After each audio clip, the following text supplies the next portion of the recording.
Vous écoutez le podcast L'entrée des coulisses, produit par l'association La Danse des mots. Dès maintenant, profitez d'une bulle hors du temps pour explorer le monde de l'art et du spectacle, vibrer pour des artistes de tout horizon qui deviendront peut-être vos prochains coups de cœur, plonger dans les coulisses du monde artistique pour enrichir vos connaissances. Bref, dès maintenant, profitez d'une bulle de culture en 3 rubriques comme autant de portes à ouvrir. Je suis Isabelle, artiste et médiatrice culturelle, et je serai votre guide dans les coulisses. Bienvenue dans cet épisode spécialité du podcast L'entrée des coulisses. Alors si vous êtes nouveau ou nouvelle ici, sachez que la formule estivale est différente de la formule actuelle. La nouvelle saison est en préparation en ce moment même. Et puis si vous êtes un ou une habituée, eh bien bienvenue et cela vous fera patienter jusqu'à la nouvelle saison. Je vous propose d'écouter l'équipe de la compagnie La Danse des mots vous interpréter des extraits de textes. Alors ces textes sont mis en musique, ils sont assez courts et ils sont complétés d'une brève présentation pour en avoir un petit peu plus dans les oreilles. Alors où que vous soyez, quoi que vous fassiez, en vacances ou pas, c'est un moment rien que pour vous.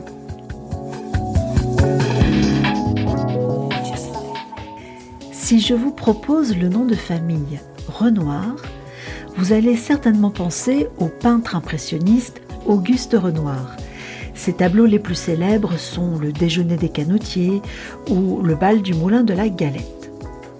Eh bien, dans la famille Renoir, je demande le deuxième fils, Jean. Jean Renoir était réalisateur et scénariste. Il est né en 1894 à Paris et il est mort à Beverly Hills en 1979. Oui, à Beverly Hills, car Jean Renoir a tenté la grande aventure américaine. En décembre 1940, Jean Renoir débarque à New York et le 15 janvier 1941, il signe un contrat d'1 an avec la Century Fox. Son premier film s'intitule Swamp Water et 4 autres suivront.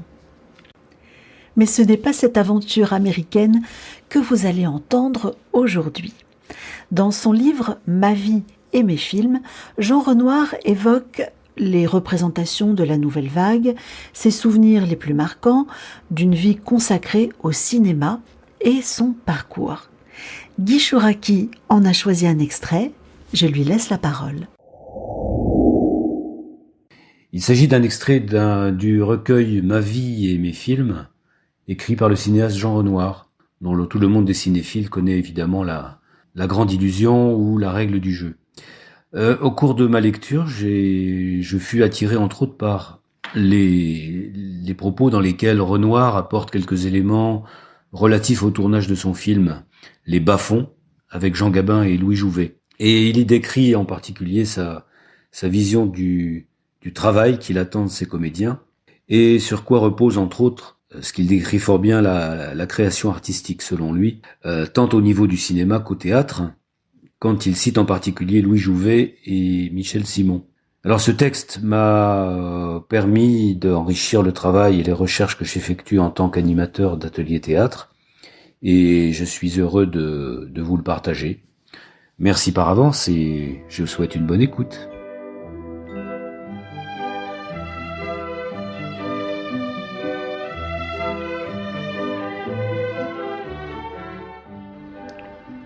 Au cours du tournage des bas-fonds, je découvrais Jean Gabin.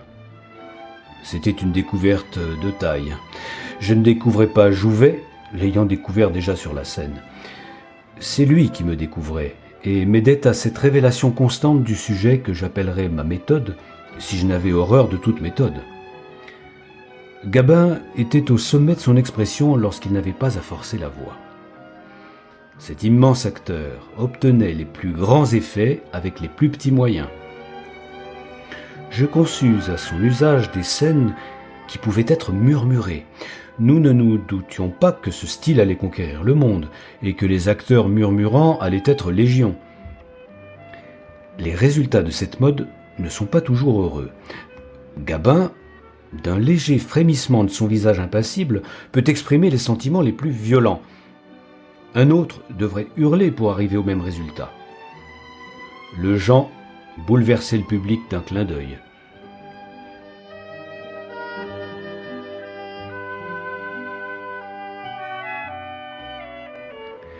Chaque fois que cela était possible, je pratiquais la répétition à l'italienne. C'était Michel Simon et Louis Jouvet qui m'y avaient converti. Elle consiste essentiellement à réunir autour d'une table les acteurs de la scène que l'on répète et à leur faire lire le texte en s'interdisant toute expression. Cette lecture, pour être fructueuse, doit être aussi plate que celle de l'annuaire téléphonique. Pratiquement, tout acteur consciencieux apprend son rôle de cette façon et s'interdit toute réaction avant d'avoir exploré les possibilités de chaque phrase, de chaque mot, de chaque geste. Les acteurs qui donnent tout de suite une forme à leur interprétation d'un rôle ont toutes les chances de tomber dans le cliché. Chaque partie d'une pièce de théâtre ou d'un film doit être une création originale et le travail hâtif ne permet pas de sortir des sentiers battus.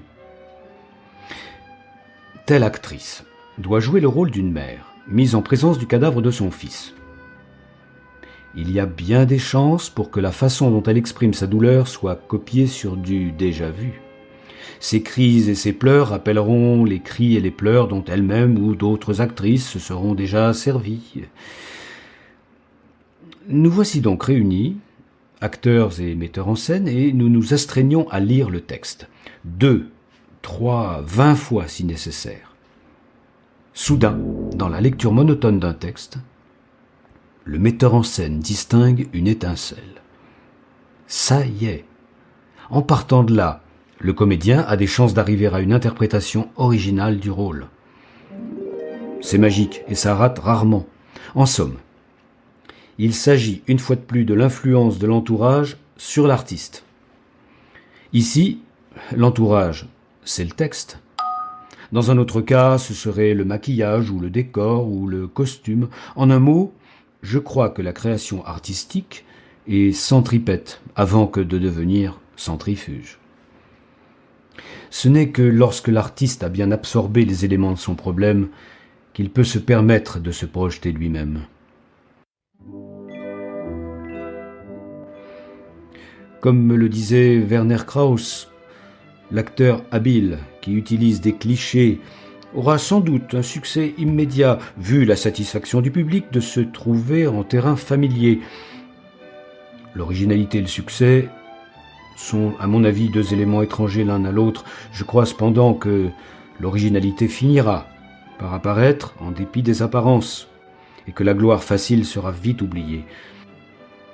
Les gens ne connaissent le nom de Sarah Bernhardt que parce qu'il existe à Paris un théâtre de ce nom. Mon père trouvait qu'elle jouait comme une chèvre. Qui se souvient aujourd'hui de Luc-Olivier Merson, peintre en son temps, submergé de titres et de médailles? Une des raisons de croire en la vie éternelle est la pensée de Van Gogh, qui ne vendit pas une seule toile de son vivant. La reconnaissance par le public des valeurs et leur mise à leur place prennent souvent du temps. La vraie gloire est le plus souvent posthume. Il existe dans chaque film à succès une scène à laquelle on peut attribuer cette réussite. Il est impossible de déterminer à l'avance quelle sera cette scène. C'est comme une sorte de clé qui ouvre une serrure bien fermée. Cette clé peut être rouillée ou mal finie, peu importe. C'est elle qui m'ouvre cette porte. Sans que l'auteur s'en soit douté, elle permet au public de se rapprocher de tous les personnages du film. Grâce à elle, ils deviennent vivants, voire familiers. Leurs gestes et leurs discours, au lieu d'être indifférents, passionnent les spectateurs qui veulent en savoir plus sur eux. Dans les bas-fonds, la scène en question, la scène clé, c'est celle que je désigne sous le nom de scène de l'escargot. Elle consiste en une sorte de confession du baron, Louis Jouvet, à Pepel, Jean Gabin. Ce dernier, qui est amoureux, dit son espoir de sortir des bas-fonds et d'en sortir celle qu'il aime. Il est également décidé à abandonner son métier présent, qui est celui de voleur. « Mon père était voleur, je suis né voleur », dit Pépel. Le baron répond par un examen résumé de toute son existence. Il récapitule l'histoire de sa vie en exprimant les phases diverses par les changements de costumes. Il a été ce que les costumes divers qu'il a portés au cours de sa vie l'ont fait. Tout en parlant, le baron avise un petit escargot qui grimpe le long d'un brin d'herbe. Il prend l'escargot et le place sur son doigt pour le faire grimper. J'ai assisté à plusieurs représentations des bas-fonds devant le public. Ça ne ratait jamais. Lorsque l'escargot se mettait à grimper sur le doigt de Jouvet, la salle se détendait. On sentait cette masse de spectateurs suivre avec passion les mouvements de l'escargot. Le baron leur devenait familier et il s'identifiait à Gabin pour écouter cette histoire.